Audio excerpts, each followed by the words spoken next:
London is really the greatest city on earth. You never run out of things to do here. It's magical. The first time I came to London, I came for 3 months and I ended up staying for 6 years. I loved it so much. It was great to work at Buckingham Palace, at the National Portrait Gallery, or the Royal Opera House in Covent Garden. I became known as a strange Quebecer who knew everything about this city, but especially about its royal family. A bit strange for some of my colleagues, really.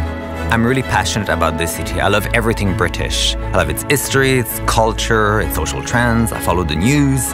And I think for that reason, I'm the best person to show you around this city. So here are my top 5 things to do in London. A great way to kick off your trip to London is with an historic walking tour of the area around Buckingham Palace. To find out a little more about the area, you could hire a blue badge guide like my friend Paul. They'll give you some tips and quirky information about the area to make your visit around here a bit more interesting. For example, did you know that the Queen does not need a passport to travel?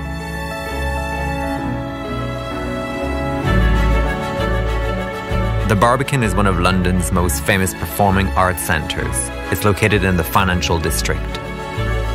It was built in the 80s and it's known for its brutalist architecture. Right in the middle of ancient London, it stands out. Tea time here is different than any other places you can have tea in London. It's this jungle in the middle of the concrete. It's very pleasant.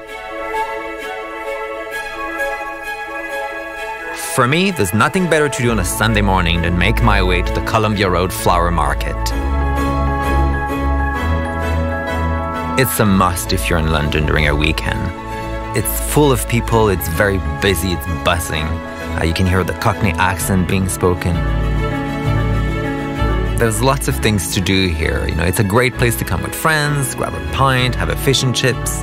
It's got a great vibe. Every time you come here, there's something different.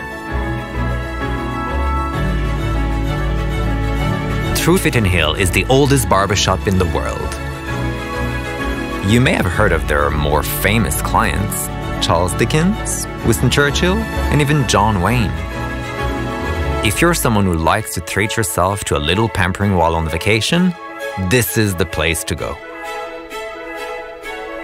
The staff wear traditional uniforms, they use the finest products. Getting a shave here is an experience you'll never forget. And just down the street from the oldest barbershop in the world is Gordon's, the oldest wine bar in London.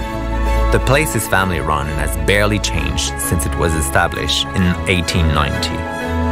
It's in an old wine cellar and you can really feel the history. It's really a perfect way to end the day or to start it if you'd like. London is incredible.